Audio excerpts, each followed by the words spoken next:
नमस्कार, मी स्वप्नील वशीकर श्री महालक्ष्मी ज्वेलर्सच्या यूट्यूब चॅनेलवर आपल्या सर्वांचे पुन्हा एकदा सहर्ष स्वागत करत आहे। आता आपण घेऊन आलो आहोत 8 इंच उंचीची पंचधातूमधील श्री तुळजाभवानी मूर्ती। याची आपण माहिती घेऊया। पंचधातूमध्ये सोने, चांदी, तांबे, पितळ आणि झिंक या 5 धातूंचा समावेश होतो। तुळजापूरमध्ये गर्भगृहामध्ये जशी मूर्ती आहे अशी अगदी तशीच बनवण्याचा हा आमचा प्रयत्न। त्याची आपण पूर्ण पहिल्यापासून माहिती घेऊया। इथं अगस्ती मुनींचा मूर्ती कोरली गेली आहे। त्याच्याशिवाय इथं देवीचे वाहन शार्दूल आहे।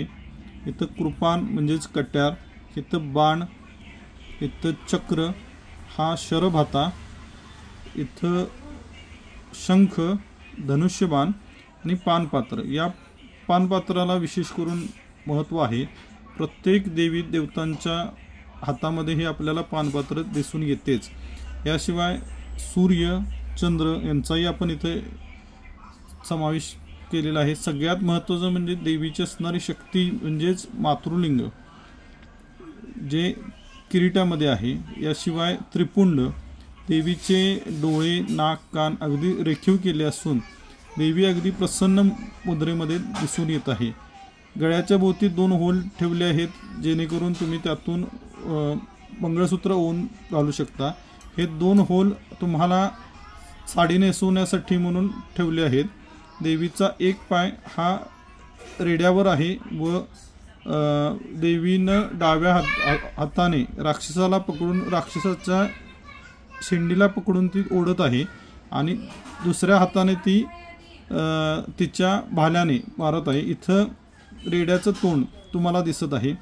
इथं अनुभूती आहे। या अनुभूतीसाठी देवीने आपला अवतार घेतला असं मानलं जातं। एकूणच तुळजापूरमधील गाभाऱ्यामध्ये जशी मूर्ती आहे अगदी तशीच बनवण्याचा आम्ही प्रयत्न केलेला आहे। आतापर्यंत फक्त आम्ही 3 इंच आणि 5 इंच या साईजमध्येच आम्ही देत होतो, परंतु आता ही 8 इंच, 10 इंच, 12 इंच, 13 आणि 18 इंच, जास्तीत जास्त आपण 24 इंचापर्यंत ही मूर्ती देत आहोत। आपल्याला ही मूर्ती पाहिजे असल्यास 9657020549 किंवा वेबसाईट www.mjsv.in यावर तुम्ही संपर्क साधून ऑनलाईन सुद्धा बुक करून घेऊ शकता। भारतात कुठेही आम्ही फ्री डिलिव्हरी देत आहोत विथ इन्शुरन्स। धन्यवाद।